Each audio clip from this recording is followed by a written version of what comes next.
Bienvenue dans ce deuxième épisode de Let's Get Fast. Aujourd'hui on va se concentrer sur le shape de la piste de descente sur laquelle on est. On ira voir aussi le cross-country. Puis on parlera un petit peu du backstage avec les bureaux, l'office notamment. On va voir un petit peu tout ce qui s'organise autour de ces championnats du monde. On vient juste de voir tout ce qui a été refait sur la partie haute avec les 3 premiers relevés qui ont changé, le step down qui a été complètement repris et surtout la réception qui a été complètement nivelée. Et là ça va aller vraiment vite.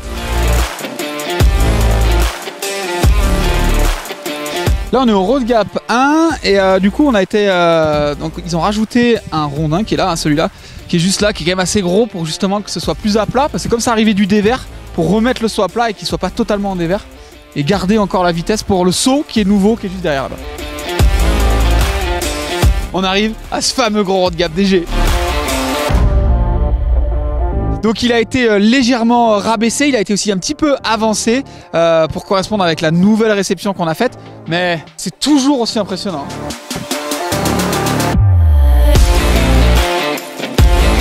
Ben, justement, on vient de trouver Léandre, on en parlait tout à l'heure, il est juste là. Qu'est-ce que tu nous prépares là? T'as changé, on est au saut du tunnel, c'est ça? Exactement, le saut du tunnel l'an dernier qui était un peu tout fait, un peu tout serré. Ok. Donc là on élargit, on aseptise un peu la zone, plus sécu. Pour les pilotes et pour les spectateurs? Pour les pilotes, pour les spectateurs, okay. Pour la télé aussi également, pour faire de belles images. On arrive juste au lac, donc on a vu toute la partie haute de cette piste. Là on arrive sur la partie basse qui n'est pas totalement finie. Et pourquoi? Parce que justement il y a une partie neuve pour les championnats du monde. Ouais, exactement, on est sur une nouvelle partie qu'on avait vue l'an dernier, mais là qu'on va développer pour les mondiaux, qu'on avait gardé fraîche. Ça sera que tout fait à la main, pas de machine, que du naturel. Bon, on ira voir ça, on viendra voir l'avancée des travaux. J'ai hâte de voir à quoi ça va ressembler. En tout cas ça donne envie pour ces championnats du monde. Et avant d'aller découvrir la piste du cross-country, on va faire un petit détour par les bureaux de l'Office du tourisme et on va notamment aller voir Bertrand qui est un petit peu le coordinateur. C'est là que tout se passe, c'est là où tu coordonnes tout un petit peu, toute la logistique et tout ce qu'il y a à faire en fait. Ouais, c'est ça, c'est un peu le centre névralgique, c'est là qu'on a la vue sur l'ensemble de l'événement, donc on gère à peu près toutes les strates. Vraiment du début à la fin, donc que ce soit sur la phase d'organisation comme pendant l'opérationnel.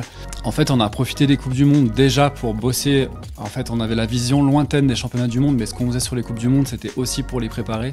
Vraiment dans le vif du sujet, on va dire que le lendemain de la fin de la Coupe du Monde 2021, on attaquait déjà les championnats du monde.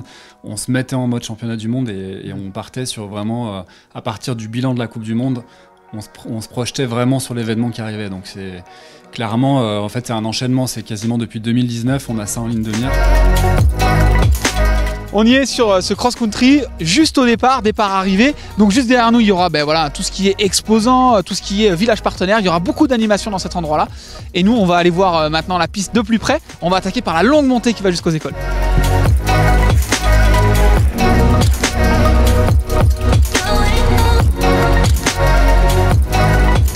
Au sommet du cross-country, c'est super pour les spectateurs parce qu'on voit tout. Il y a le pierrier qui est juste à ma droite. On a aussi la passerelle où on passe dessus et dessous avec vraiment ce mur qui est vraiment raide.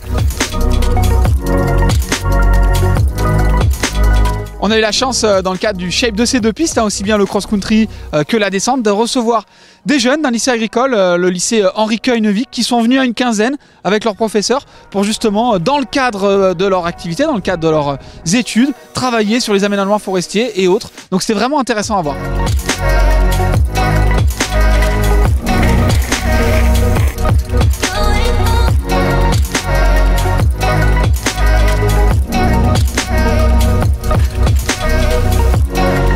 On vient de voir donc les travaux avec notamment David Moreau qui a réalisé tous ces chantiers pour la piste de cross-country qui va devenir donc du coup très technique avec tous ces pierriers. Il manque encore un petit peu de gravel pour finaliser, mais ça va être juste incroyable.